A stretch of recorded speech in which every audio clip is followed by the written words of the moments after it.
Yes, hello, it's me, your pal, Jason Louv, and it is episode 50 of the Ultra Culture podcast, the big 50, as they say, and luckily, life gets better at 50, as they tell me.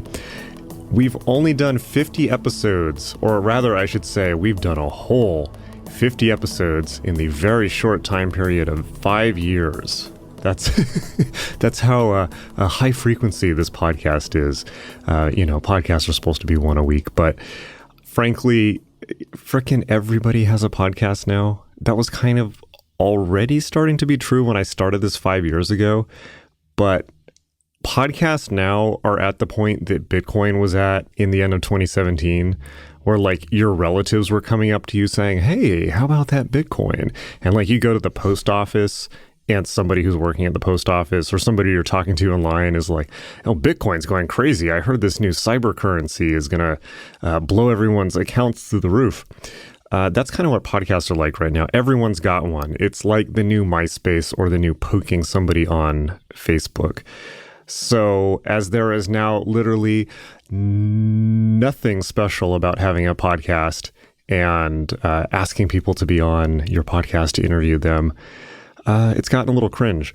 I'm just going to be totally honest about that. Like literally saying, "Bro, will you be on my podcast?" is like the new poking somebody on Facebook.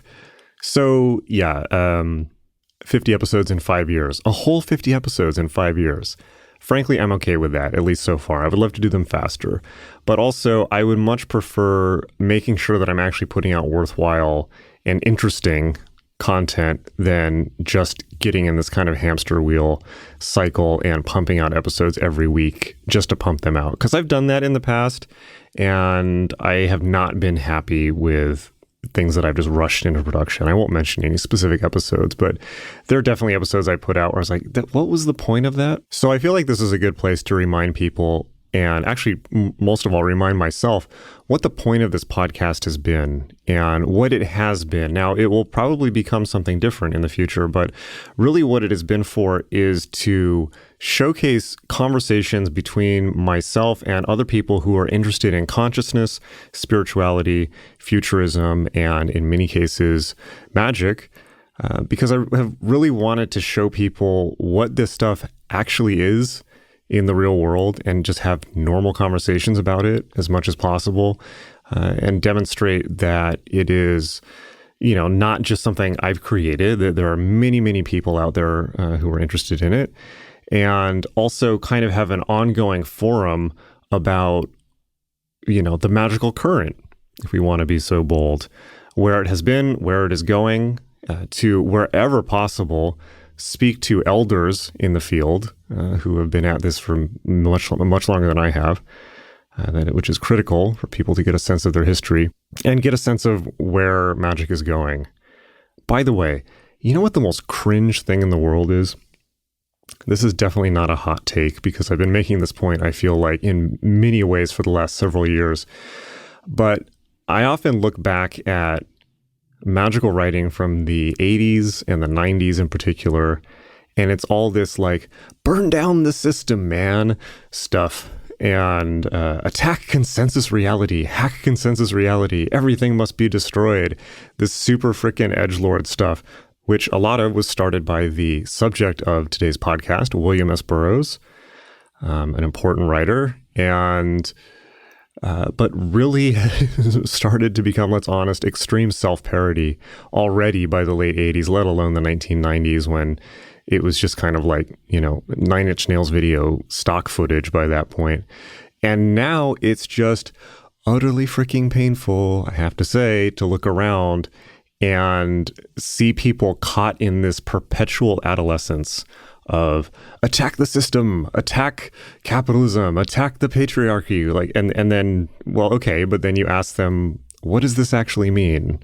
Like, can you elucidate? Can you bring out exactly what you mean by that? What are your critiques? What do you propose instead? What would you like to push us towards? And they invariably have no response other than throwing some shade of emotional fit. Not always, but in most cases.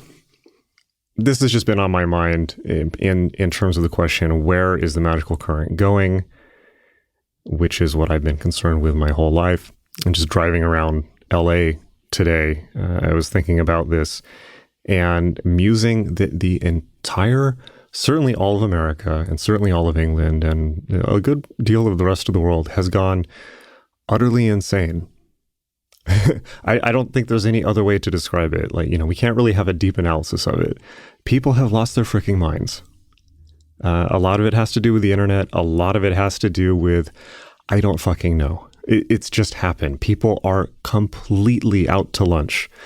In such a situation, what is the point, I ask you, of some type of counterculture, attack the system, attack consensus reality brand of occultism?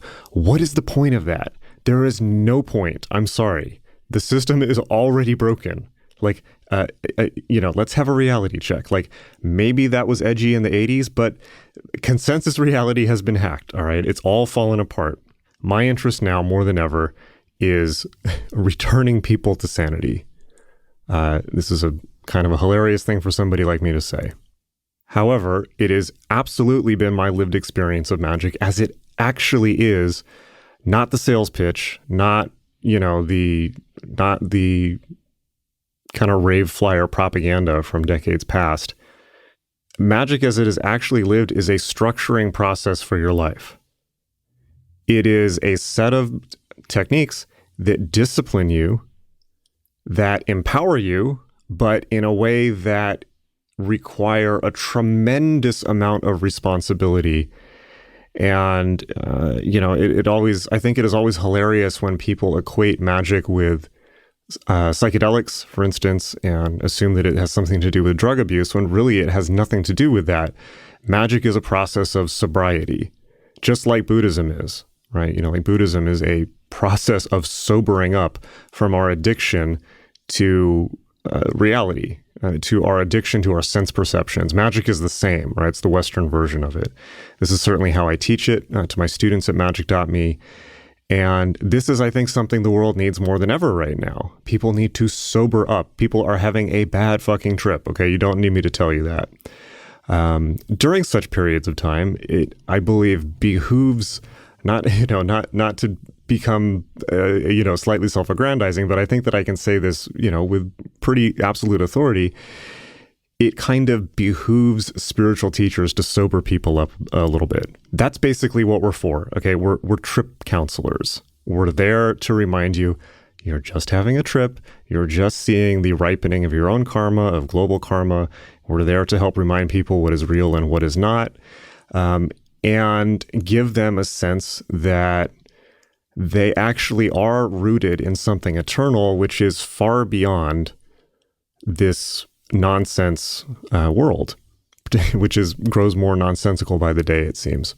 That's what we're for. The symbols, in some cases, don't matter that much, just in the sense that there are different spiritual traditions around the world. There's Christianity, there's Buddhism, there's Western magic, there's Jainism, take your pick, right?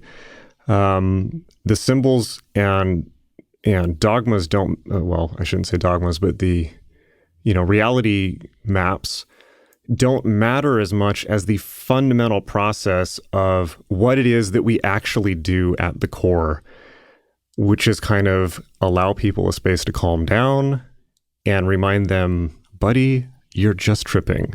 And it's not just you, it's the whole world.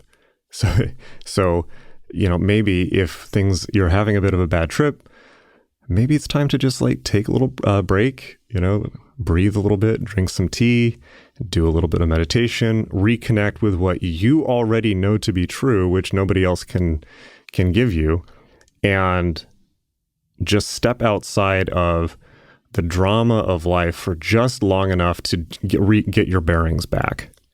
That's what we do. Some of us end up stepping out altogether, so that we can provide that safe space for other people. So, this is important work at the moment, and it is what I want to call your attention to. Life is transitory, it is passing, this too shall pass. Even when the entire world is having a nightmare trip, the eternal spiritual truths, that which we know to be true about life, the universe, and everything, do not change. They are as unchanging as the, platonic forms, if you will.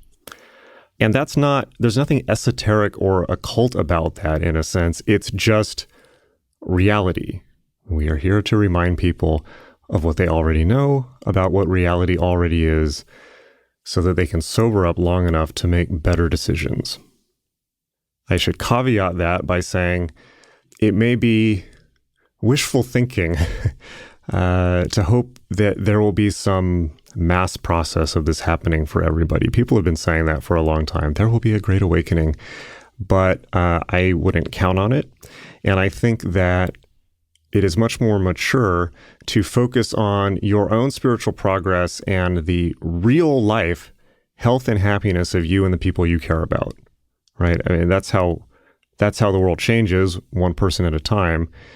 And it doesn't change dramatically. It simply changes by people sobering up person by person. That's my message. That's what I'm teaching. That's certainly what I teach at magic.me, my school for magic and meditation, where I guide you through everything from traditional Buddhist meditation and Hindu meditation to ceremonial magic, chaos magic. That's the magic of dealing with chaos, not creating more of it. Astral projection, lucid dreaming, the I Ching, all of these things, but all taught from the lens of these are tools for building a responsible, sober adult life, which is what we need, and which people are phenomenally good at not doing. But not you, clearly, because if you're listening just to this show, you're already seeking something that, most people never will, let's be honest. You're already looking for a more stable platform to stand on. So as I'm sure you know, magic.me is all ready for you online. There are now over 120 hours of instruction there. You, of course, don't need to watch all of it, but because the key points are summarized very quickly. But there's just a massive depth and treasure trove of information there. I also do live office hours every other week, and we have a very sizable and growing group now with a lot of regulars, which I've mentioned before on the show. I'm very pleased about. I'm very proud of my students. I'm very proud of the progress that they're making, the insights that they're coming to. I love helping. I love working with people to get to where they're going. And my students are constantly teaching me. And you'll see that. I'm not just saying that. I know that's a common thing people say, but you'll see that if you watch the archives of the Q&A sessions with the students. It's a phenomenally intelligent group, and there's a lot more coming. So the website again is www.magic.me. It is best used on a subscription basis in which you get immediate access to literally everything on the site and can consume it in short 5-minute units on a bathroom break if need be at a job you don't like, which is a situation I've been in many times. And the live calls are there for you, and it's just growing by the day. So give it a try. If you don't like it, you can email me and say, I don't like this. And then I will give you your money back as long as it is within the parameters listed on the site when you sign up. No one ever takes me up on that because they all tell me that this is one of the most phenomenal tools, if not the most phenomenal tool they've ever found for consciousness expansion, for reframing their life in a way that works, for empowering themselves truly to cut through the nonsense and get down to the core of who they truly are and what they truly want out of life. And I would say there's nothing better, but I actually think it's a little deeper than that. I will say that is literally the only thing that matters, right? Is self-knowledge, self-awareness, right? Knowledge of self. Whether my material helps you do that or whether you find that somewhere else, it doesn't matter to me. That is the most important thing in life. Everything else goes. You cannot take it with you, but that you can, which is why I do this, why I'm very proud of doing this, and why I'm very proud of my students most of all. So, on that note, my guest today is the Washington, D.C.-based academic, musician, and music business executive Casey Rae. Rae is currently the Director of Music Licensing for Sirius XM Radio, prior to which he was the CEO of the Future of Music Coalition, a national advocacy organization for musicians. He is also an adjunct professor in Georgetown University's Communications, Culture, and Technology graduate program, as well as doing faculty duties at Berklee College of Music. He has testified before Congress, advised government agencies on cultural policy, published articles in leading law journals, appeared on NPR, CNBC, Bloomberg News, SiriusXM, and written op-eds for the LA Times, New York Times, Billboard, The Hill, and many more. He records music under the name The Contrarian and releases it from his avant-garde label Lux Eterna. Casey joined me on the show to discuss his new book, William S. Burroughs and the Cult of Rock and Roll, which begins with Burroughs' early days in St. Louis, Missouri, and follows him through the 8 decades of his life, focusing on his relationships with and impact on such iconic musicians as Patti Smith, Lou Reed, Mick Jagger, David Bowie, Kurt Cobain, and many more. Throughout the 1960s, Burroughs' life intersected with the Beatles, the Rolling Stones, and Bob Dylan, who sought out Burroughs to induce a creative catalyst.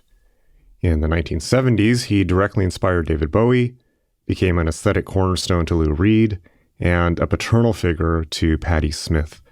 In the 1980s and up until his death in August 1997, Burroughs was a mentor and guru to the likes of Debbie Harry of Blondie, Michael Stipe of R.E.M., Thurston Moore and Kim Gordon of Sonic Youth, and Kurt Cobain, with whom he recorded the musical collaboration The Priest They Called Him in 1992.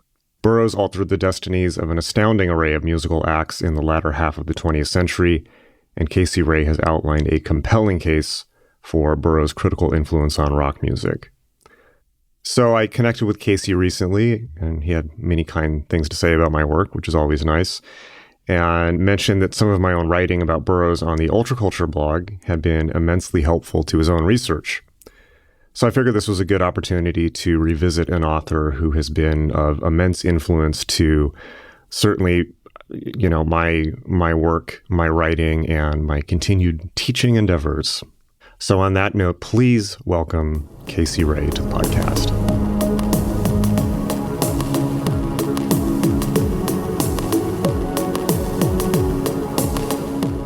Thank you for being on the show. And so your book is about William Burroughs and his connection with the music industry, which is a surprisingly huge topic, being that he not only has inspired so many musicians, from David Bowie to Led Zeppelin to the obvious, Psychic TV, Throbbing Gristle Coil, but also it seems like almost every band, garage band that starts off at some point has this moment where they're sitting around saying, what should we name our band?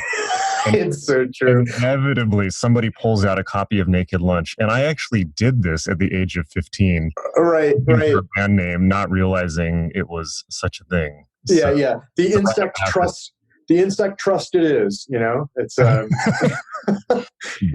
it is true. And Rectal Mucus Corporation. There you go. Interceptor or whatever, Right. Stuff that makes Steely Dan pale by comparison. I think they're probably, in terms of the borrowed their name from Burroughs consortia, they're probably pretty high up on the list.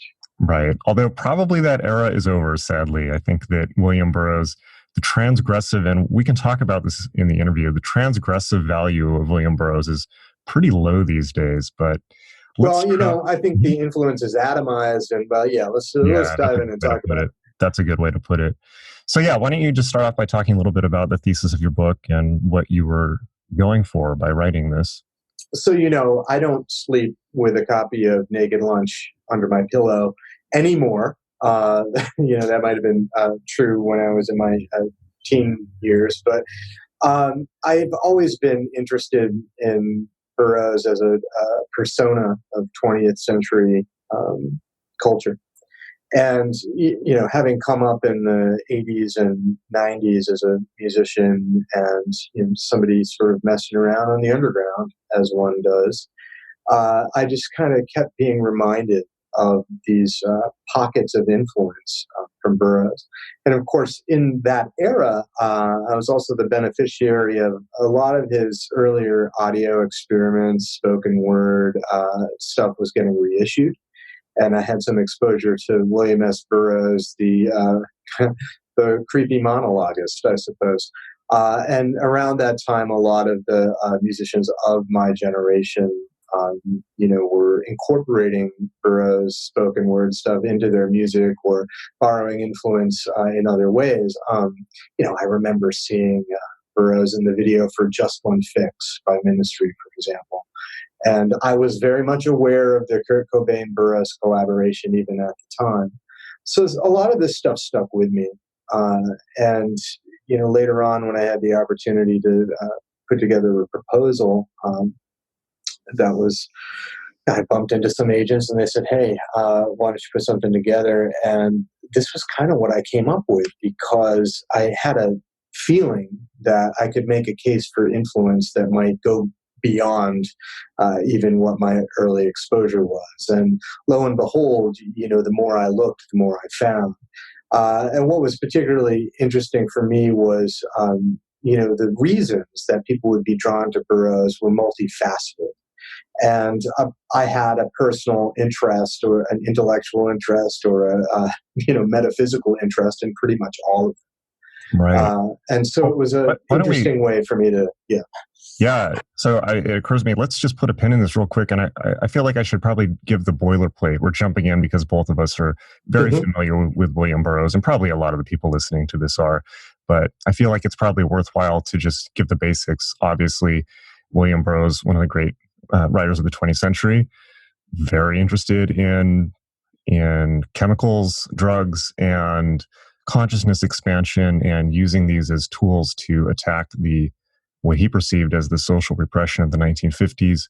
Later became a real interest of the kind of the baby boomer rock generation, and then the punks, and of course the industrial music era, because I think they saw in him a literary forebear of somebody who was doing transgressive things in writing that they were pretty much trying to emulate in music, much as people had looked to earlier figures like Aleister Crowley or the Marquis de Sade or Rimbaud, or name your favorite, as literary precursors of what became the kind of the very non-rebellious status quo of rebellious music in the late 20th century, as everyone tried to top each other. And of course, of interest for people listening to this podcast, Burroughs was became very, very interested in the occult, mainly through his mentor, Brian Geisen. Of course, I should just, they had perhaps one of the most fascinating magical collaborations of the 20th century in the 50s and 1960s, during which they came up with all kinds of goofy stuff. Yeah. They later both of them taught Genesis Peerage magic, who then taught me magic. So it's of course, personal interest and connection to me.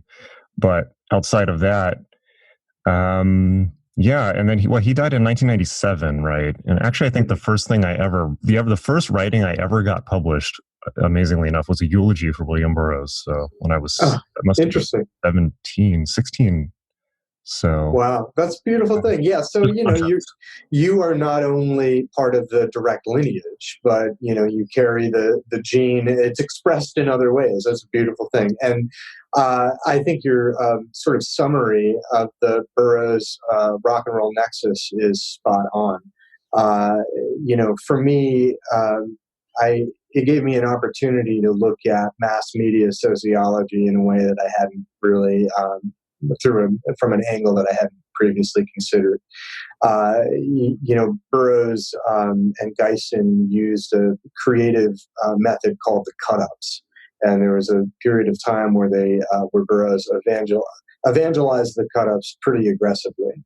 And I think some of the artists in my book certainly borrowed that methodology, and so that becomes sort of part of how music is made. It's spliced together. Yeah.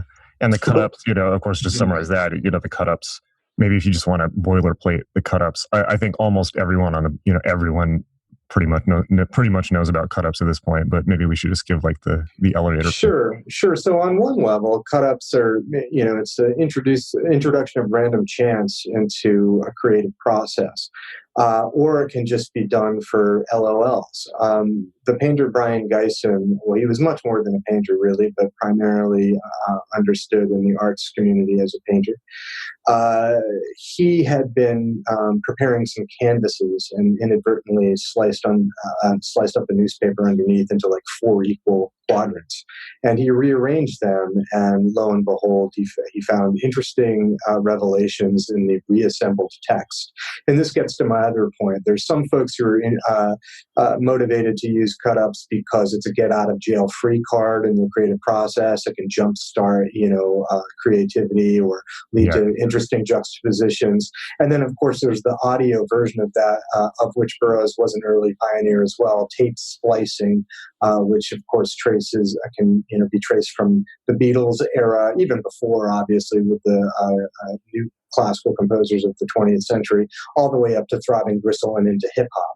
But there's this other dimension as well, and that is the occult media arts practiced by Geisen and Burroughs, and the usage of cut-ups as a divinatory, like a scrying mirror. And that's fascinating, right? Because that's originally what they wanted to use them for. I mean, Geisen at the time said, or Burroughs, I think, interpreting Geisen said, painters have been using collage for 50 years. Writers should be able to catch up. And so it's collage for writers. It's collaging cut up randomly, random cut up text.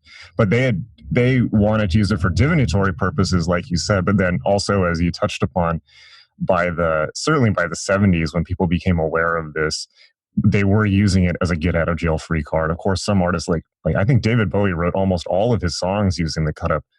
And he just kept going. Yeah, he kept going. Actually, I just want to add real quick, there's a great, just to touch on something you said before, that you just reminded me, I read recently, there's a great Brian Eno, it became so popular, there's a great Brian Eno quote from the late 70s where he says something like, you don't have to use the cut up for everything. Sometimes you can just write lyrics. Oh, it's so true. The over-reliance is really something with certain artists. Bowie actually went as far as to collaborate with a software designer in the mid 1990s on, I guess, what we would call an app. I would love that. No one has emulated that. It doesn't exist. I wish somebody would recreate it. That was for Outside, which also I think is one of his best albums. And I think Burroughs offered him a tunnel back into his musical passions, which is interesting. It's unsurprising to me that his sort of artistic musical rehabilitation would coincide with the application of those Burroughsian methods from his youth. So that's an interesting thing. I would also say that Bowie was part of it, maybe not as seriously as Genesis, but kind of part of the magical thinking universe as well, and called the cut-ups a kind of Western tarot.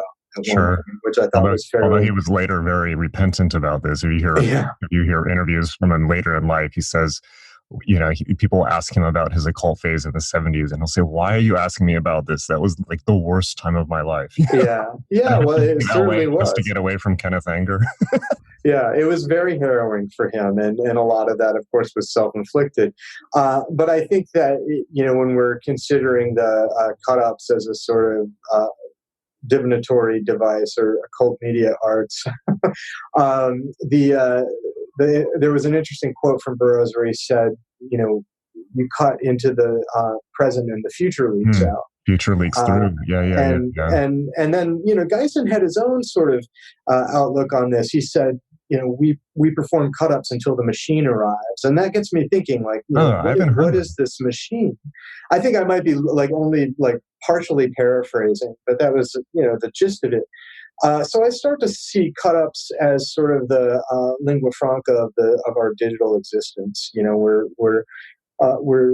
We're experiencing a deluge of rejuxtaposed sound, text, and image. And Burroughs posited too that in the future, small units of information will be communicated electronically. Snippets of word, sound, and image. And the interesting thing here is, Burroughs, it would have been hard to live like he did, believing that the universe was a primarily hostile place. So part of his whole, kind of magical outlook was self-defense. But he was also interested in, of course, in attacking this apparatus he called control, which, at some points is a metaphor for addiction, at some points is a metaphor for 20th century mass media, at some points is a metaphor for authoritarian government. And that's a point I don't want to get away. I want to spend, I want to just stop and spend some time on that, because I think that what you've just pulled out is, for me, the real crux of Burroughs. And clearly he was approaching the world from a traumatized position. And that's really important to dwell on, the question of breaking control. Now, obviously, this is of a great personal importance to me as well, because Jen constantly enforced on me, we have to break control, Jason. But, it's like, okay, so there's a lot of presuppositions in that statement.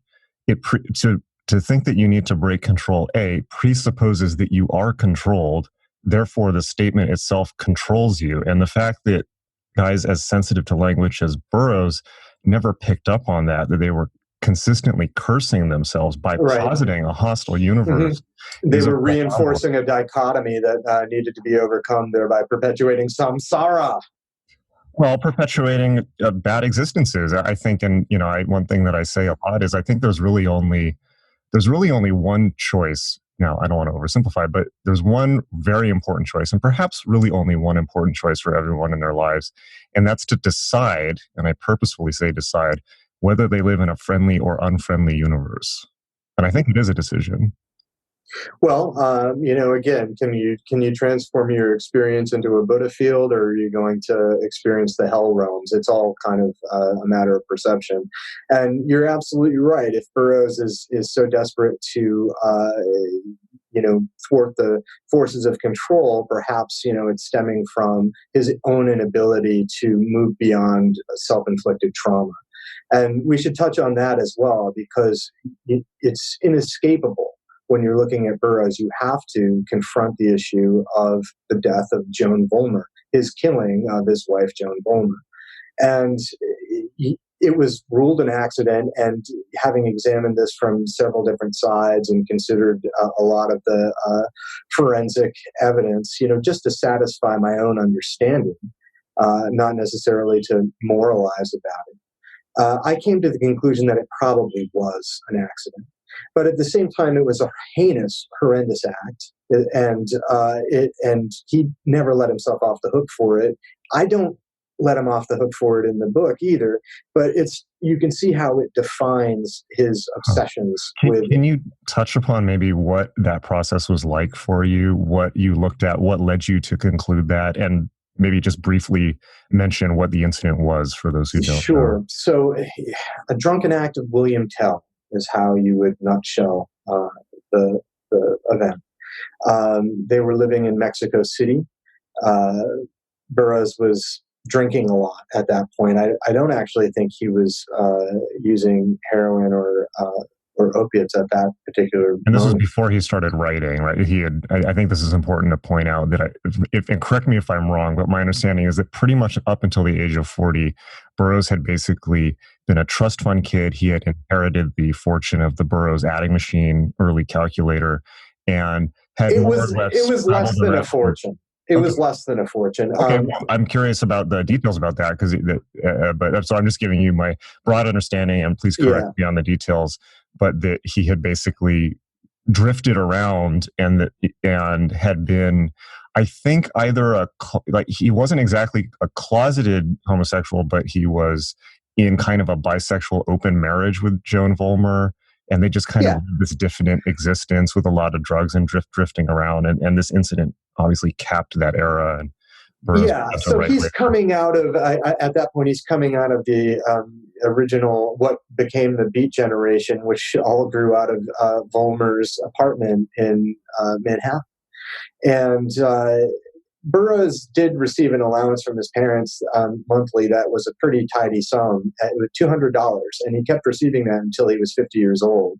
And $200 back in the late 30s, early 40s is a lot of money. Probably still is a lot of money in the 50s and into the 60s for some folks. And so, he was the sort of scion of fading industrial wealth. But he wasn't rich like some of the people that he grew up with in St. Louis. He probably didn't see himself that way, but it afforded him the luxury to be a dilettante, basically. And he had written a little bit before the killing of his wife.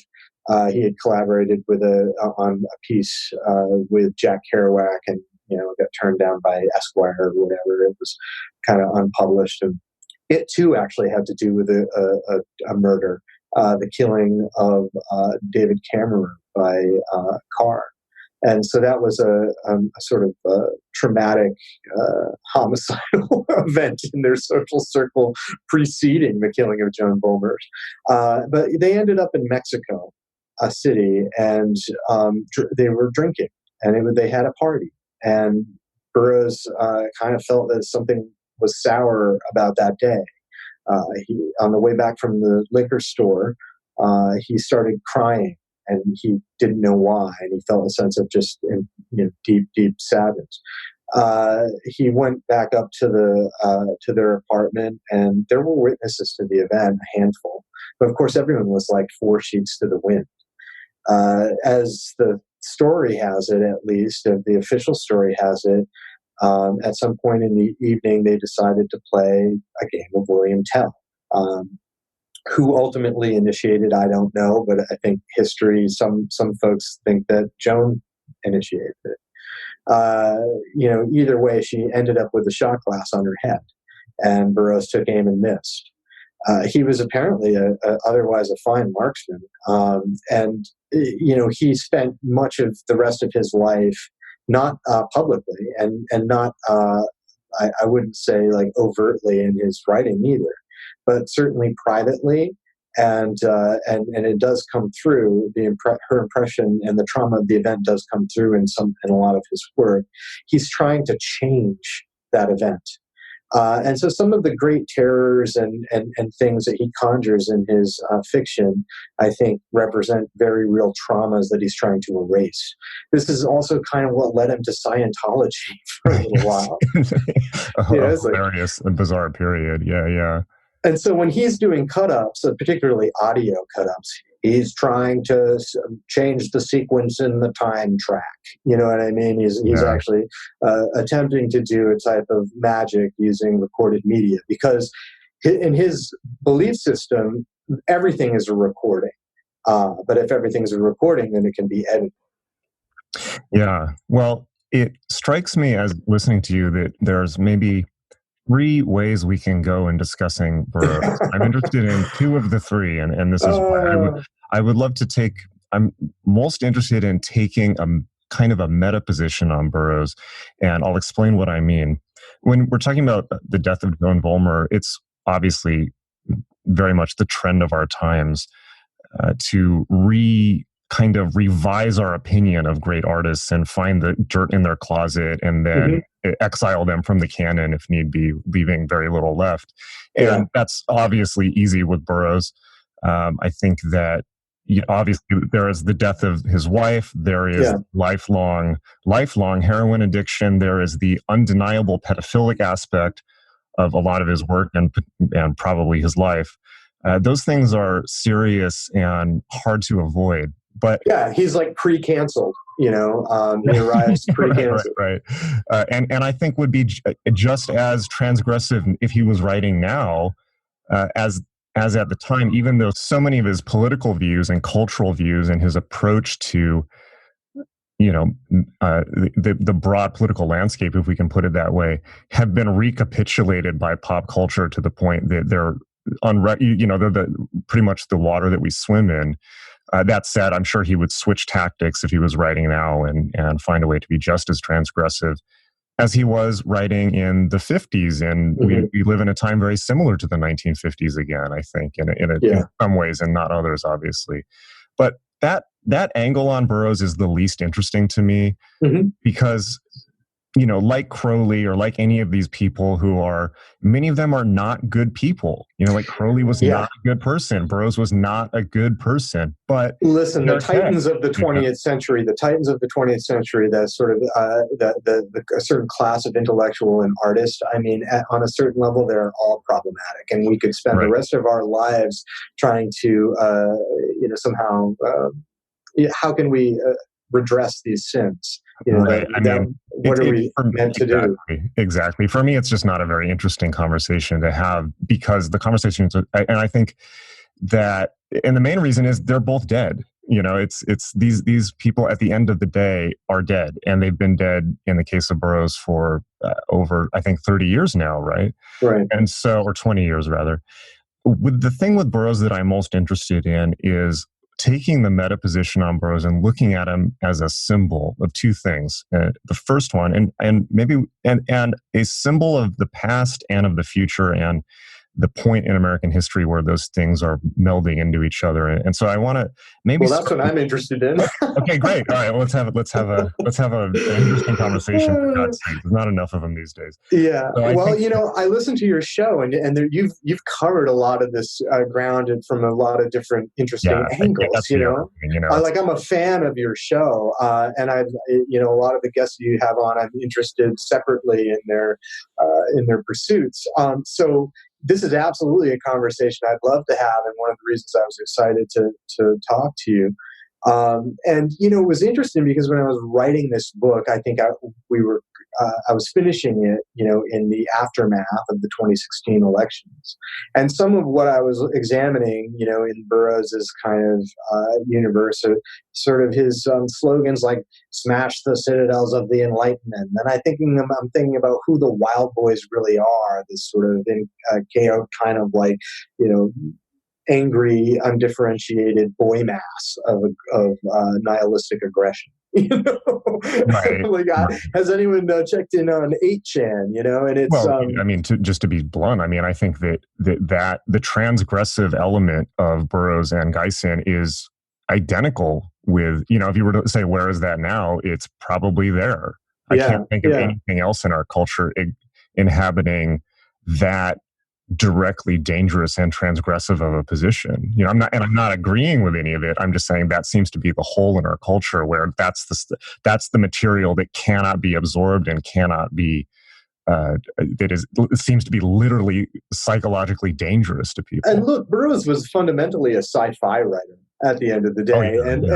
So that's a critical point to remember. He's really interested in fringe science in general, but I think a lot of what he was that really got him off was sort of like the psychological operations, the sort of weaponizing of information at these sort of discrete levels of influence, these sort of bullets, if you will, of mind control.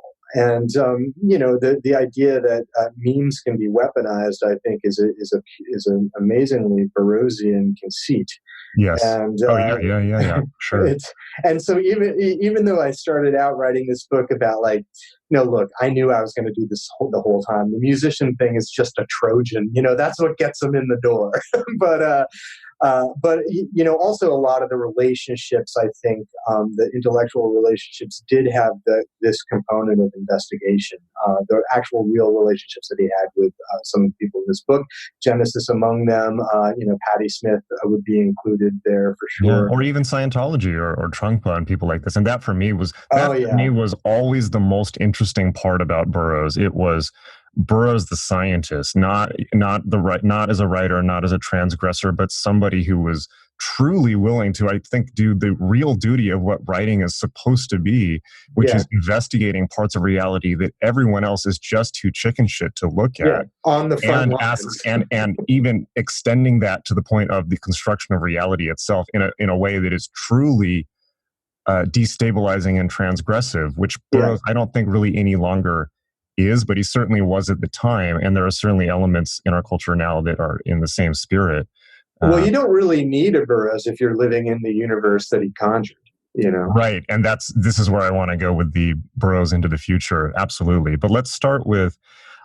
I really want to address one thing with Burroughs, which almost never comes up, which is, and it really clicked into place just listening to listening to you talk about his background, which is Burroughs kind of as the symbol of a different America, Burroughs as a symbol of kind of the fading Atlanticist, if you will, control of America, of the Atlanticist elite on the East Coast, the kind of, the genteel Anglo-American kind of waspy Hamptons visiting people that are, perhaps symbolized in our modern era by, you could look at the Winklevoss twins of Facebook. You're coming out of the last Gilded Age. I mean, we're currently in a new Gilded Age of even probably greater disparity and whatever. He comes from, he's kind of like this Gatsby, and great Gatsby. He comes from this great Gatsby world, but you can Burroughs is so fascinating in that way because he's like the exiled black sheep scion of that world, but still very much part of America's upper class and ruling class, and then spends this life kind of just in the sewers. And I think that's really fascinating to look at because in a way he's largely presaging the America to come. He really is that you can so much look at that as a symbol of America. I think somebody interesting to contrast with Burroughs in that way is maybe Gore Vidal, who comes out of the same world, is the same very much ruling crust, kind of has this genteel attitude that he's a public intellectual, but really he's there to kind of, it's his moral duty in a way, his elected Protestant duty as the ruling elite to look after the serfs, and I think. Well, in some ways, I guess Burroughs might be a sin eater of a kind. That's a good way to put it. Yeah. When you're looking at him next to somebody like Gore Vidal, I mean, obviously these gentlemen went in completely different directions. But I think what might another commonality might be their incisiveness in diagnosing the rot in American political culture. I mean, I wouldn't say that in a world where Hunter Thompson existed in the 20th century, Burroughs is not a political writer, but he is a great satirist in the Swiftian or even Twain mold. And Hunter Thompson is not, certainly after my teenage years, stopped being particularly interesting to me. Just because it's this very, I don't know, just kind of machismo. And Hemingway is not interesting to me for the same reason. Right. But Gore Vidal and Burroughs are interesting to look at in that sense, I think, because of the combination, this interesting combination of this like patrician background and then being gay. So kind of being the ultimate ruling class, but also being a cultural outsider at the same time.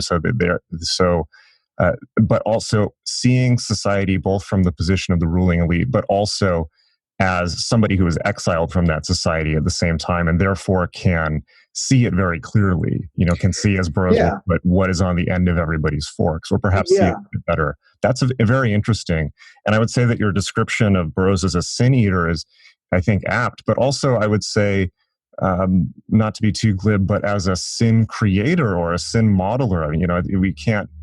Burroughs is very much modeling a new way of being that many people spent their entire life, and including his son, not only spent their life trying to emulate, but was fatal to them. And without putting a moral thing on that, I think that it's just he's formed such a fascinating lens, almost like the decline and fall of America or the American empire, like in one person, embodied in one person in a way. He is the organism. He's the representative organism. From the commissioner of sewers, as he called himself. Yeah. Wow. I wish I had talked to you before I wrote the book, Jason. It would have been very, very helpful. There will not be a sequel. But I think that's absolutely right, and you bring up some fascinating points. He is emblematic of much of the 20th century that he inhabited, and certainly might have presaged some of the social situations we're currently enduring. I resist the temptation to turn him into a kind of Nostradamus, but Yeah, I think he's much closer to William Blake. You know what I mean? He had a deeply scarred vision, and he would walk boldly to the sort of extremities of that vision. And he was a cartographer of that, or Bosch or something. You know what I mean? No, totally. No, absolutely. I think Bosch or Dante is an excellent. Yeah, he's trying to he was see mapping something. the American Empire, but I think at the same time he was, he's not Nostradamus, but I think like all great artists, simply embodied the energy of the energy of the culture, and great artists can, embody things that are very subtle at the time, but then become overt later on. So it's absolutely. Me, I mean, when I was reading your D, right?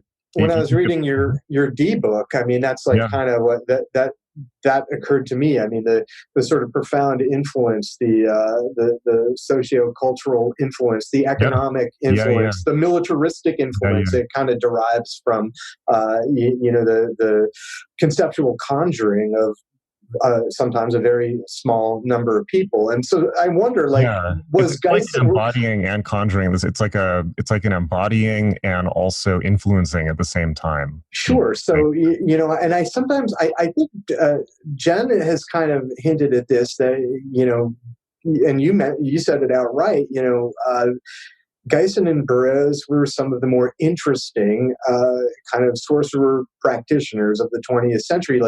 But what I wonder is, were they also effective? Well, I think they were, right, and I would argue that Geisen was clearly the top in that relationship. I would say, in terms of his ability as well. But what I was gonna bring in before is, it's fascinating. I think if you just pick up the Guardian, let's say you just read the op-ed section of the Guardian, you will find opinions that are not particularly different from the most transgressive ideas of Burroughs or Desaad or Crowley or any of these people. These have become the status quo in many ways. It's true. And we're living in this bizarre mirror universe moment where the countercultural threat is coming from the right. Mm-hmm. And is coming from the longing for the escape for freedom, the escape from freedom, as Eric Fromm. Yeah, it's the Aquarian clapback. That's a good way to put it. Yeah, I actually think in some ways that Donald Trump is an embodiment of the karma of the '60s, the unresolved karma of the '60s, or maybe it's just resolving in this way. I totally agree with that. Yeah. Well, he's a good foil, late life foil for the boomers. It's like, oh my God! I really think that Donald Trump, like the whole, you look at Donald Trump, Russian hackers. It all reads like a spy book from the 50s. It does. You know what? It was weird to me when essentially hallucinated by the boomers, I think, to entertain themselves. Yeah, it's a collective bad trip flashback. I guess. When I was writing this thing, and I was kind of knee deep in our early phase of the Trump situation. I would also be looking at one of the Dr. Benway passages or something, and just this arrogant, buffoonish walking. What is it? The Dunning-Kruger test, or is that how you say it? Dunning-Kruger effect. Yeah. The walking embodiment of that type of hubris. Yeah, totally. Oh, I always think of Jeremy Irons now when I think of Dr. Benway because of the Naked Lunch movie. But yeah, right. And it's very patriarchal, and it's very country club in some ways too. And even though the president kind of plays it off like he's a man of the people, this guy is an East Coast elite, right? Well, but just like a very not exactly in the sense that he's. Well, they didn't let him into the good parties. That's exactly. And that's why he has the sads. But but also a walking caricature that I think would be at home in a William Burroughs book. Yeah, that's what I'm saying. It's just the exaggerated quality. So this is fascinating to me, that angle of Burroughs as, what can we draw out as this Burroughs as the symbol of where America has been and basically the slide of America into decay, but also the sense of Burroughs as, I don't want to say a window on the future because I don't think he is, but a broader question would be, now that Burroughs has been recapitulated by the culture to the point where his positions on things are not only not transgressive, but largely status quo to a groaning level, I think that the question is, where do we go? Well, let me put it more succinctly. Everything has been cut up. We live in a destabilized world. We live in a system. We live in a world where control has been cut up. It's like everything is falling apart in a sense. The internet is, you can look at, I think, artists like Geisen, and certainly musicians like David Bowie as precursor figures of the internet, where, for instance, there's the cut up just presages how we intake information now.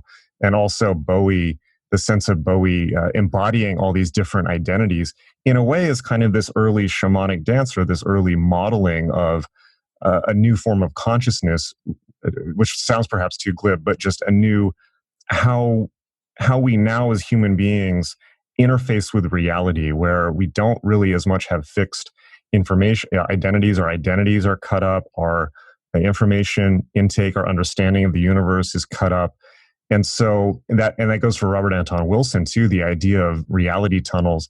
All these things are interesting and perhaps useful models for dealing with the world we're in, but they're also models from earlier times, and they haven't fully caught up with where we're at now. So I'm interested in where we go from here, I think, in terms of, what is, now that these magicians, if you want to call them that, have achieved all their objectives, and we live in a destabilized, chaotic, shifting, undermined world.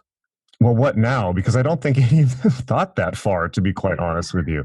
And a lot of people come to me, and a lot of people, I teach online and things like this, and friends of mine, particularly a lot of friends from the 90s, will still come at me kind of carrying this cultural script of, we have to destabilize control. We have to, undermine the system. We have to, monetize the eschaton. It's like, dude, the 70s are back that way. Ministry videos in this 90s are back that way. Like all that is look around. It's kind of like wearing flares and a buckskin jacket to the party. Yeah. Although maybe that would be really exactly what you do right now. I wouldn't know.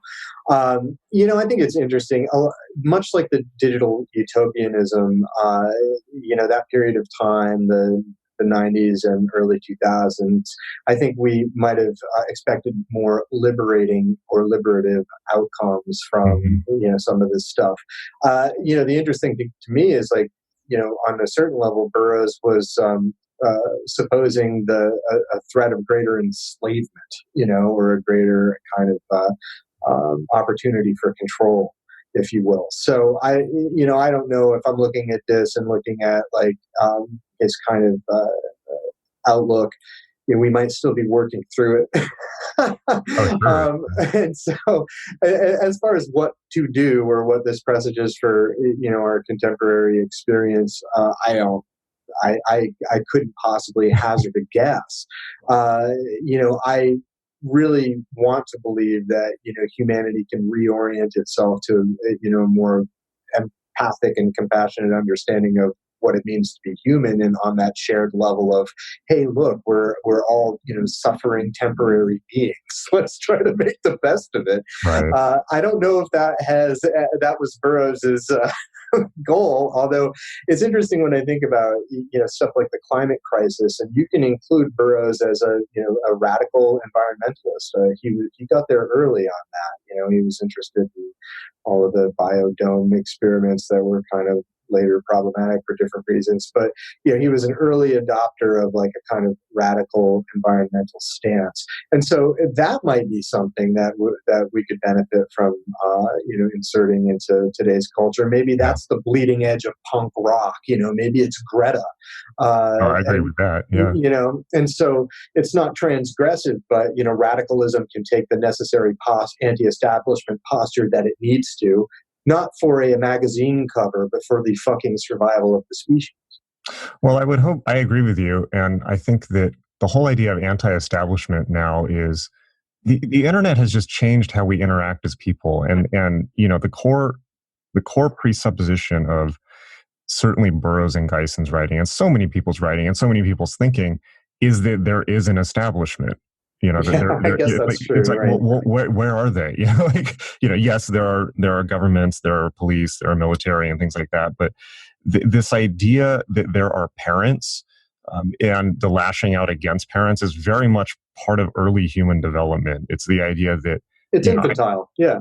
Well, I mean, yeah, yes, but not necessarily infantile. It's adolescent, and I don't mean that in a dismissive sense, but it's very much the urge to. I think the conclusion I've drawn is, in most cases, the urge to attack the, projected parents. Let's say one projects their own parental issues onto external authority figures. Yeah. The urge to attack that is at the same time a begging, an overwhelming yearning. Please punish me. Please let there be authority, because if there is authority and I am punished, then that shows that the universe makes sense, that there's structure to it. I think that's right. Yeah. And you can see that in the early development of children, where children who are just allowed to, where there are no rules, certainly not where there's just, it's completely open, like do whatever you want. That's very profoundly disconcerting and stressful for people, particularly at early levels of development. Sure. So I see with the, and it is, people lash out because secretly they long to be punished. This is a very S&M attitude, but I think it's very, in many cases, is very true. Well, that's why Trump's the mean daddy, who they all want his praise, right? They'll never get it; he'll just continue to be abusive.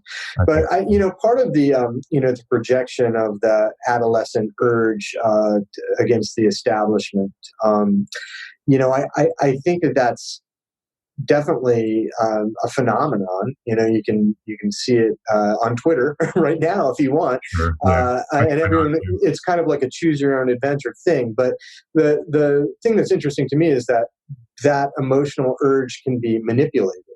And demagogues can kind of direct that traffic, so to speak. Cambridge Analytica, yeah. That's something that Burroughs and Geison would have been fascinated by. I'm sure.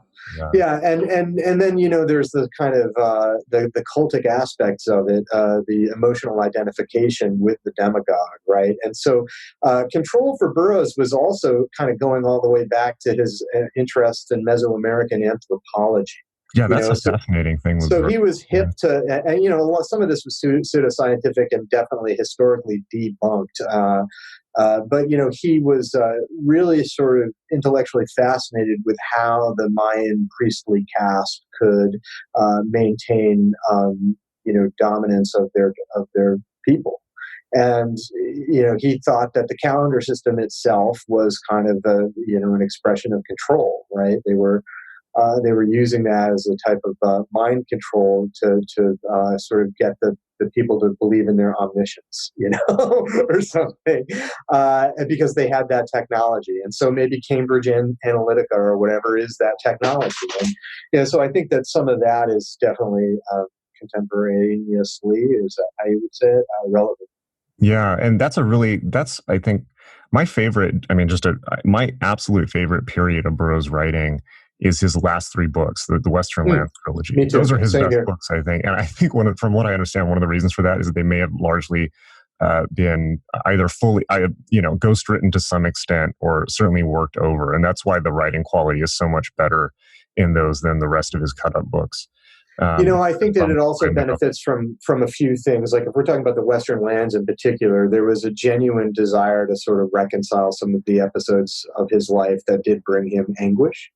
This was it's a form of therapy in a way. Once again, he kind of creates a proxy character for himself and sets it in a sort of heroic light. But it also makes use of a lot of the sort of anthropological and fringe science and sci-fi kind of tropes that he'd been employing throughout his career. It's kind of like the greatest hits record, you know what I mean?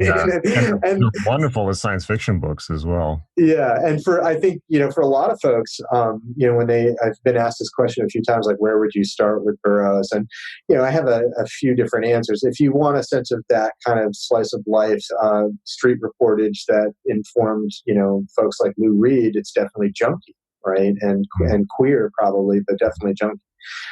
If you sort of want to get a sense of the kind of cosmic abstractions and hell realms of the 1960s, Naked Lunch for sure, right? Everything explodes in garish technicolor, and also Chisholm. One of his favorite words. Go ahead. One of his favorite words. Yeah, one of his favorite words for sure. But if you wanted to get a sense of, kind of his intellectual obsessions and pseudoscientific leanings, and his interest in semantics and mass media sociology, you can read his collected essays and interviews in books like The Job or The Job.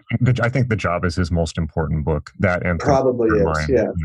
But if you just want a nice flavor of kind of that has the Burroughs cadence and incorporates a lot of those themes and ideas, but also might give you something of a better impression of the thinker behind them, definitely the Western Lands. Yeah, and the reason I bring that up is that when he became fascinated, first of all, the reason that era is so fascinating for me is because that was the time when Burroughs actually really did get into magic in a disciplined way, where he was serious. Like, he did not skimp. He didn't play off his celebrity status. He really went for it. And chaos magic and the early Peter Carroll in particular, he was fascinated with, and incorporating, his shotgun paintings and things like that. But his analysis of, you mentioned Mesoamerican, but also Egyptian culture, and that was so, not perhaps anthropologically accurate, although we still have very little knowledge of what was actually going on there. But he basically read Norman Mailer's book. Kind of did a psychedelic Cliff Notes version. Very funny. That makes a lot of sense. But the sense of, like using these as a metaphor to talk about the control structures of modern society and the pyramids, and particularly the obsession with immortality that was present, presumably with the Egyptians. Although frankly, I think it's now probably much more likely that to say that the pyramids were cult centers and initiation areas rather than tombs, which seems a little excessive. Well, he had a great riff on it where he was basically saying it was an expression of the upper class, like everybody wants to be buried in this, pyramidal tract, Right. And that bit I think shows up in pieces in the Western Lands too. So he had these little routines, and they would kind of get repurposed and repositioned across his life and career. I think at this time too, the musicians are really sort of coming out of the punk era and having the benefit of industrial and new methods of music making, like sampling, and also having Burroughs starting to appear on all of these records, like even underground hip hop records. It really raised his cultural cachet was still very much there. And at that time in his life, I mean, he probably really, if he ever gave a shit about any of this, he really did, by that time. Although, he seemed to have a genuine affection for Kurt Cobain, which was interesting. Maybe he thought he was... Oh, you said he didn't give a shit about it. Yeah, he didn't, right? Like, maybe say a bit about that. People would pop by when he lived in Lawrence, Kansas, and it wasn't like when he lived in New York at the Bunker in the Bowery neighborhood, but he still had a fairly steady stream of visitors, and many of them were from the rock and roll world. Grant Hart from Husker Du, would pop by. Al Jorgensen from Ministry would pop by. REM visited. I think Sonic Youth came by a couple of times. Patti Smith, who was a genuine friend, would visit him fairly regularly right up to the end of his life. But so he had these sort of Chris Stein and Debbie Harry, folks like that. From back in New York.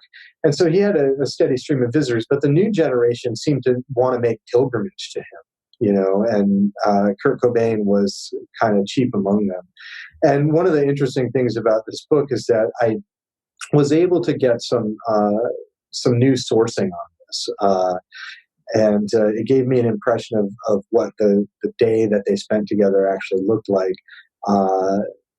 Cobain's close friend, and Nirvana's road manager, Alex McLeod, was the guy who brought him over to Bill's house.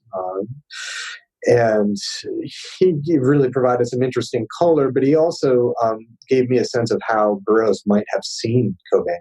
And one of the things that he told me was that at a certain point in their visit, he pulled Alex McLeod aside and said, and Burroughs said, "Your friend hasn't learned his limitations, and he should soon."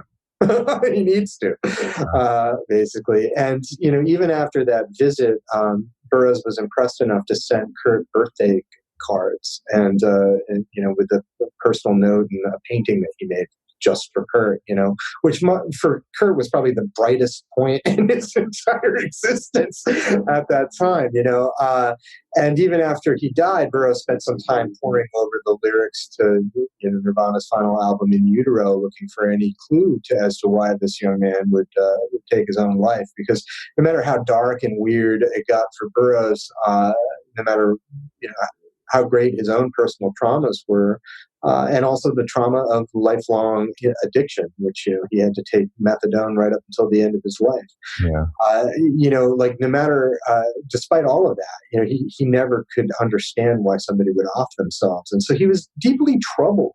And so sometimes the meetings in the book are, they might be sort of ships in the night, but I often find that even when they happen at key junctures in the development of an artist's career. And so that's in some ways Burroughs acting as an accelerant or a catalyst, which in and of itself seems to almost be sort of a magical thing, right? When we talk about gurus and lineages and transmissions and stuff like that, it doesn't have to be overt to actually be legitimate in terms of the outlook and the inner scapes of the individuals. Yeah. Well, I think there's that certainly was true in terms of how people interacted with him. But I think as you talk about Kurt Cobain, this is really, I think, one of the most tragic parts of Burroughs is some of these interactions where, Burroughs was not a hero and he wasn't a good person. And I think that he was a gentleman, and he was kind and caring to the people that he liked.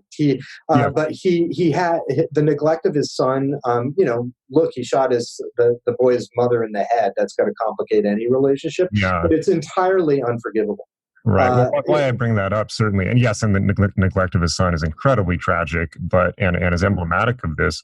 But I think that despite the fact that Burroughs was clearly careerist and very self-interested in self-promotion, he repeatedly would say that he's not writing for people to emulate him. He's telling people, don't do this. It was attempting to, he shows that I can't think of any other than maybe Hubert Selby Jr. It's hard to think of a writer that more clearly depicts the utter degradation and horror of addiction. Right. And yet at the same time, he ended up in this kind of godfather position, not only to young artists, but to the counterculture as a whole.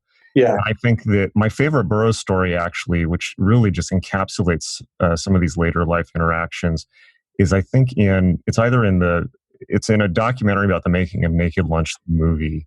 And there's an interview with Paul Weller, the actor, where he says that, he was playing Burroughs at the time. I think he was in his late 30s.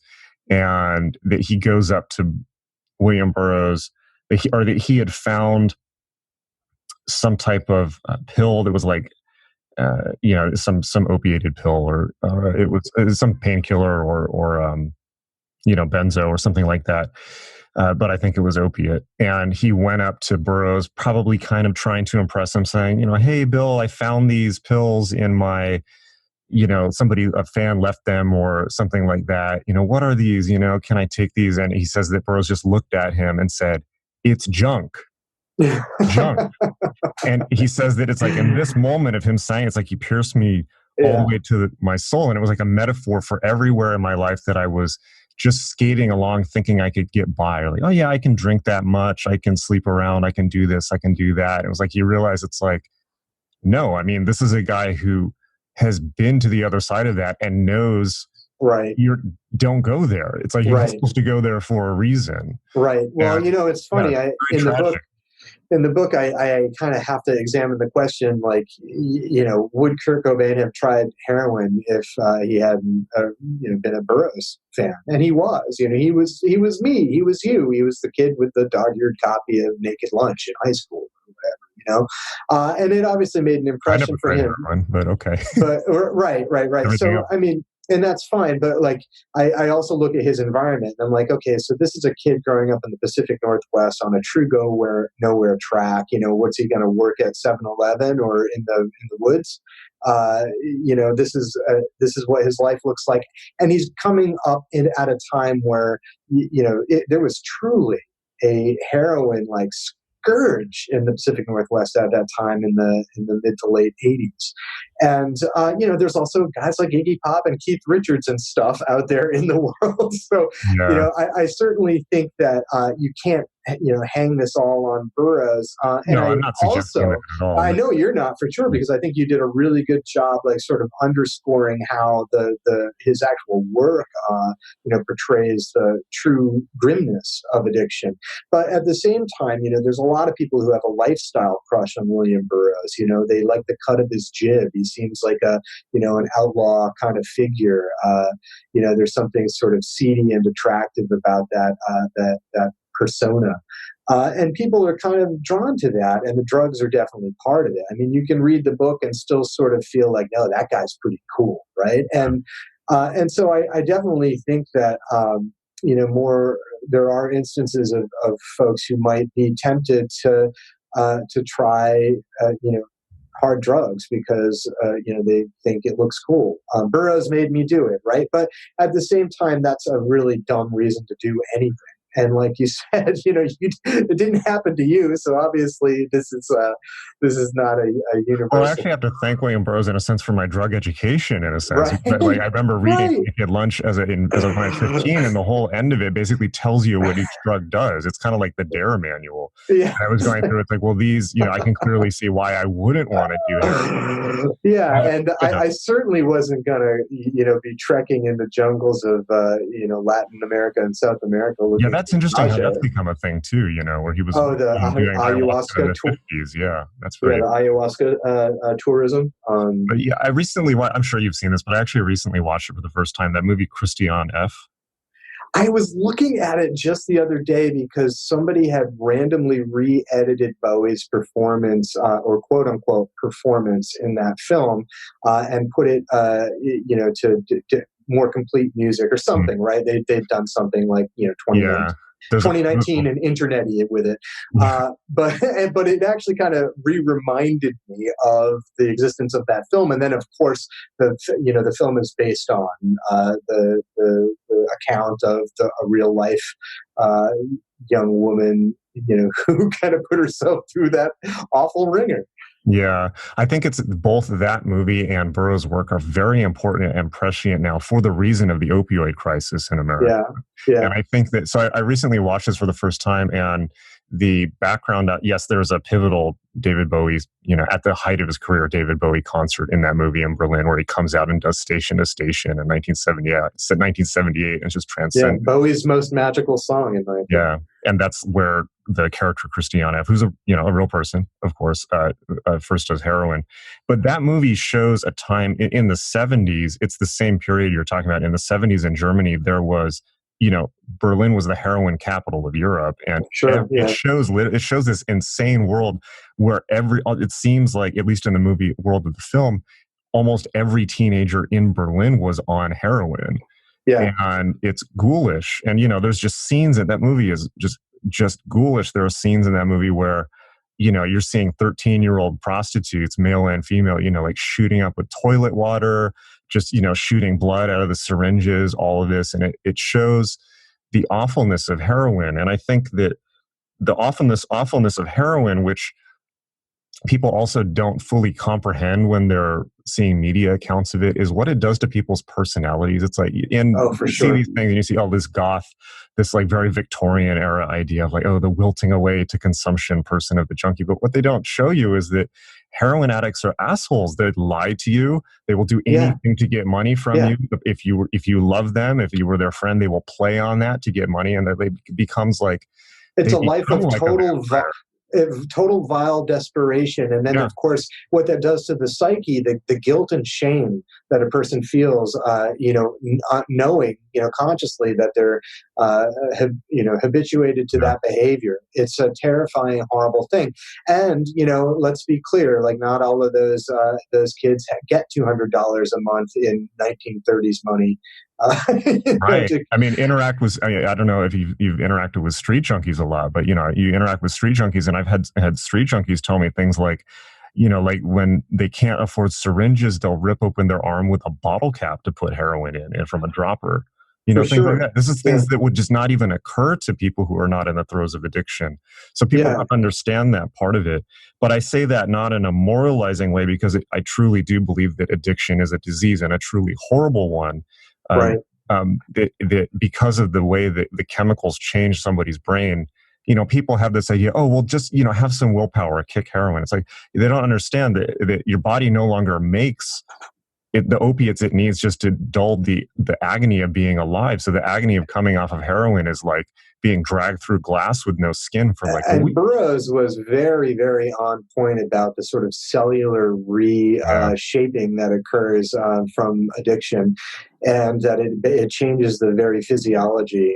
And of course, our tendencies to sort of habit in general, in the more psychological realm, is also a pretty intense and powerful thing. So, I mean, kids don't do drugs, right? And I do think that message does come across pretty clearly in his work. But at the same time, there are, very tragic aspects of, having icons of the 20th century sort of embody a chic sort of, even if it's not intentional, you know what I mean? Like this made Burroughs very, very angry. Yeah, and that's kind of what I'm pointing to. I'm not necessarily saying like, oh, he influenced people to do drugs. I just feel that it's kind of a tragic juxtaposition. It's a tragic outcome, it's a tragic for young people to become like Kurt Cobain, to be coming to him, and then Burroughs is saying he hasn't learned his limits. And even his son died trying to emulate him. So, but I'm not laying blame in that sense. I think that a more important, instead of looking at, do artists induce people to do drugs, I think a really critical thing to look at right now in the context of Burroughs' work is the opioid crisis, because we can't ignore in this conversation that basically large numbers of Americans have been addicted to heroin by corporations, and that is directly out of Naked Lunch. I mean, you look at, I forget the name of the company that invented OxyContin, but in the last I think about 6 months ago, a news story came out where they found a transcript in the early 90s or whenever OxyContin was invented, where the heads of this company were having a party, and the head of the company is saying something like, there's going to be a blizzard of OxyContin and a blizzard of money, and it's going to be very white, meaning, they're going to addict basically white America to this drug. And so you look at this and you look at Naked Lunch, and Burroughs is talking about heroin as a metaphor for control. Sure, and the entire structure of the drug. He very clearly points out in that book how there really is no line between the drug trade and the straight world and the straight-laced world. It goes into the government. It's not only is there no blur. He basically says that society is a system to addict people. Well, I mean, it's vertically integrated consumption, on all levels. It's quantum consumption. It's the very it's the reason for the beast. You know what I mean? I think that's sort of where the Burroughs metaphysics are actually kind of could serve as a useful mental model on a lot of different levels to sort of examine a lot of what we're experiencing in this part of the century. And that's what this book actually gave me the opportunity to do. And the timing of it was interesting. And, it was fun, obviously, to revisit, the kind of the development of 20th century music culture, which has its own tales to tell, right?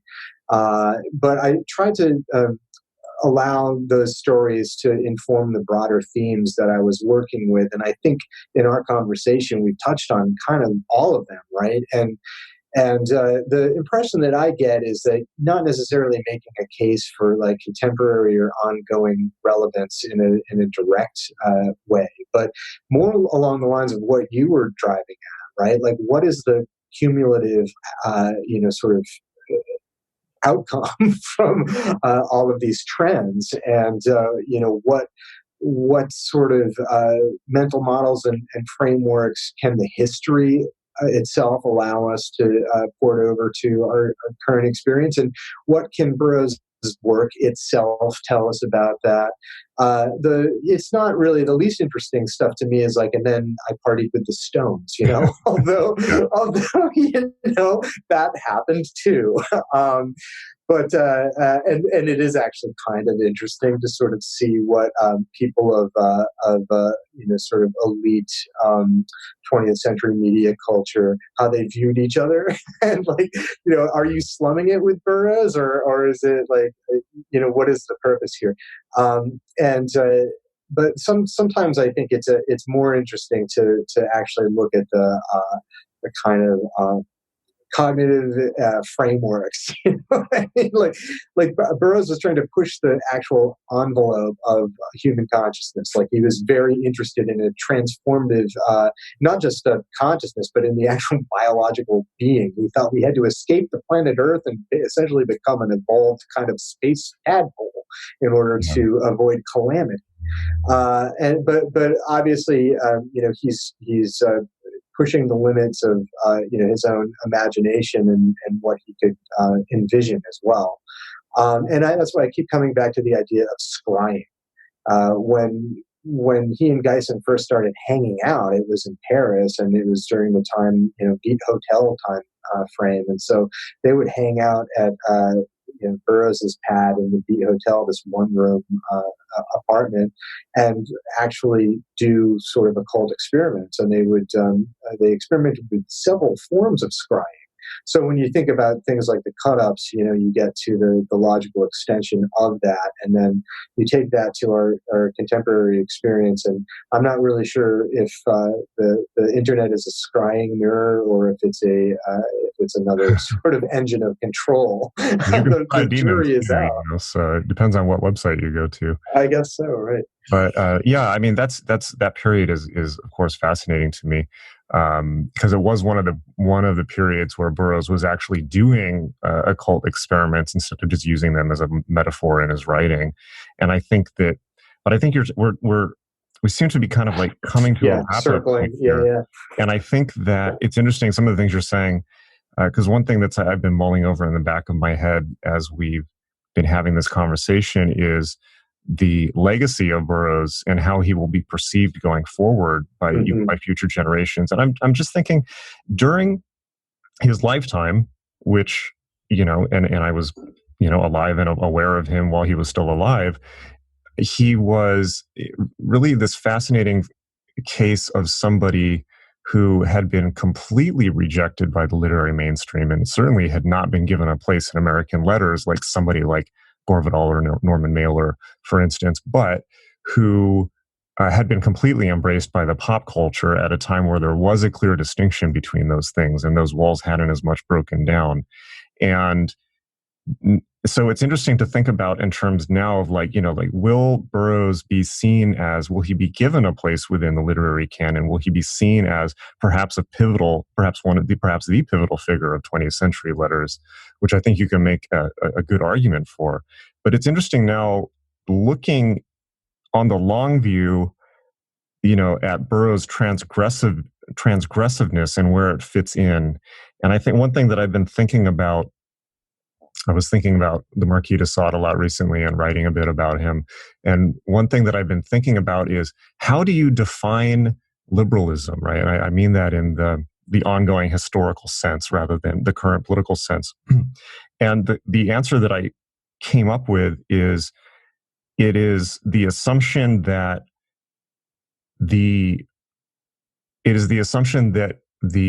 when human beings act in a destructive or negative manner, it is because of external imposition, right? So that rather than some innate evil, the theory of innate evil, that human beings are born evil. Well, that's a very reactionary idea. It's a Christian idea. It's a Catholic idea. It's an even more so a Protestant idea that there is original sin. And I feel that in a lot of ways, if we trace the liberal tradition back to the French Revolution and the Enlightenment, it's really a reaction to that idea. It's that flipping that around. It's like, no, there's no original sin. Actually, sin is imposed by external structures. And so we see that in Rousseau's idea of the noble savage. We see that in the anti-clerical and anti-monarchical revolution.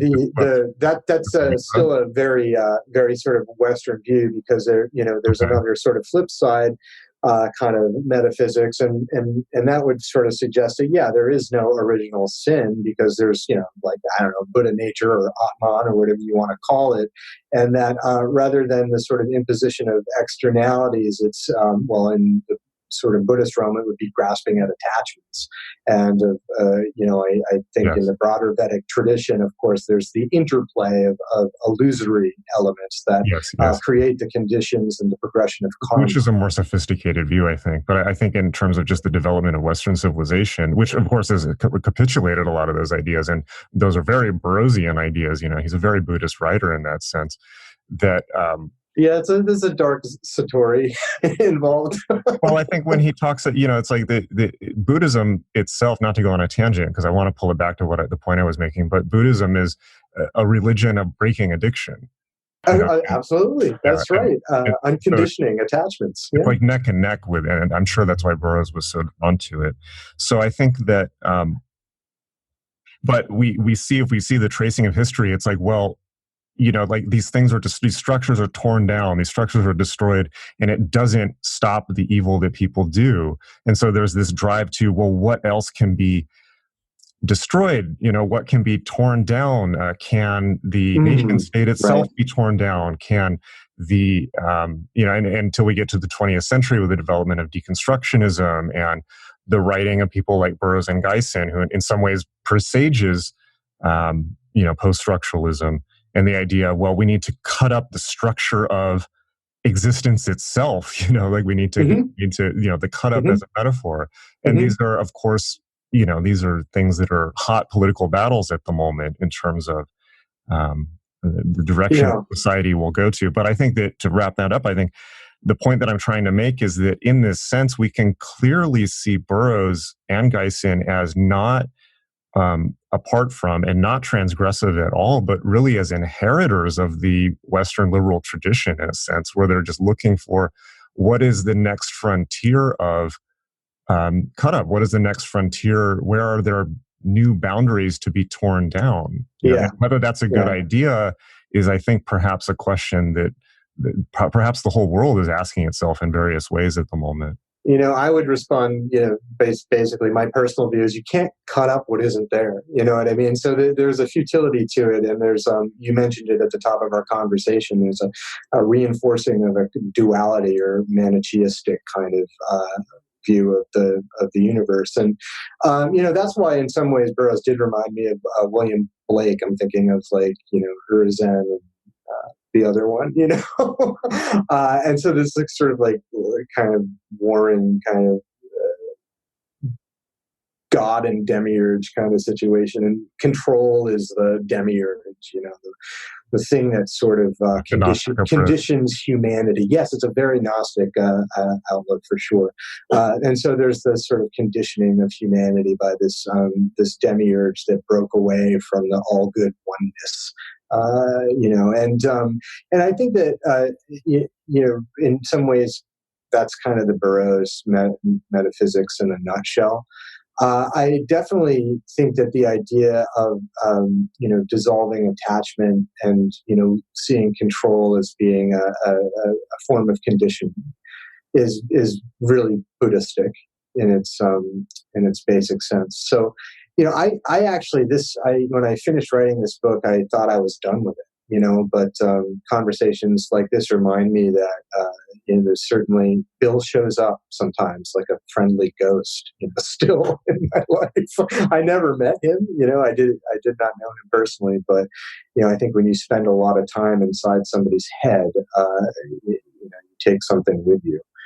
And for better or for worse, I guess I'll have to work that out in my own karma.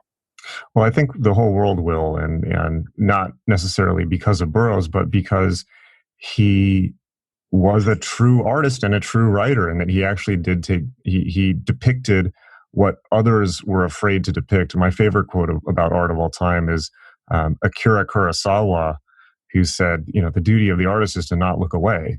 And we live in a time when artists look away, right? And where we are encouraged, we live in a 50s-like moment where everything is taboo and everything is controlled in a new way. And that control comes not top down, but we have created a world in which we control and police each other. Control is decentralized. It's among all. It's not nothing is true, everything is permitted. It's nothing is true, nothing is permitted, which is the worst of all worlds.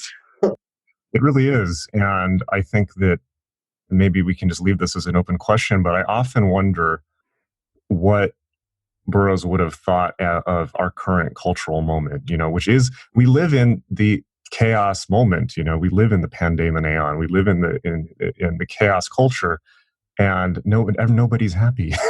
In some ways, it's more controlling. Victory, winning. Yeah, good job, team. But so more. That's awesome. More open, more troubling, and there we have come not to a new aeon or a apocalypse, but simply to a new set of troubling and perhaps unanswerable questions, at least in the moment, I think. Mm-hmm. Yep. Well, it was awesome talking to you. Where can people find your book and more about you?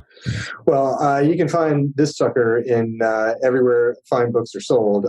So, by all means, go to your local independent bookseller. And, I know it's out there. William S. Burroughs and the Cult of Rock and Roll. You can also get it on Amazon, and you can also get it direct from my publisher, University of Texas Press.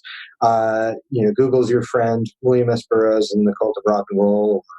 Casey Rae and Burroughs ought to get you somewhere. Awesome. Well, and do you have Twitter or anything like that? Yeah, Casey Contrarian, and I'm not going to bother to spell it out for you. Okay. You can work that out on your own end. Straightforward. Thank you very much. All right, Casey, it was a great conversation. Absolutely. The book continues to do very well. Thank you. Good talking to you, man.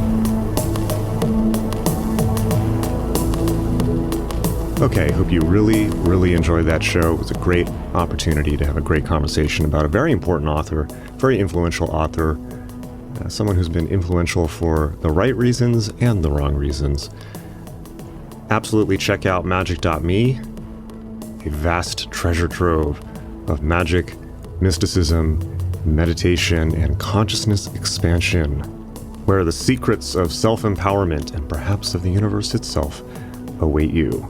Okay, be good, and I will see you in class.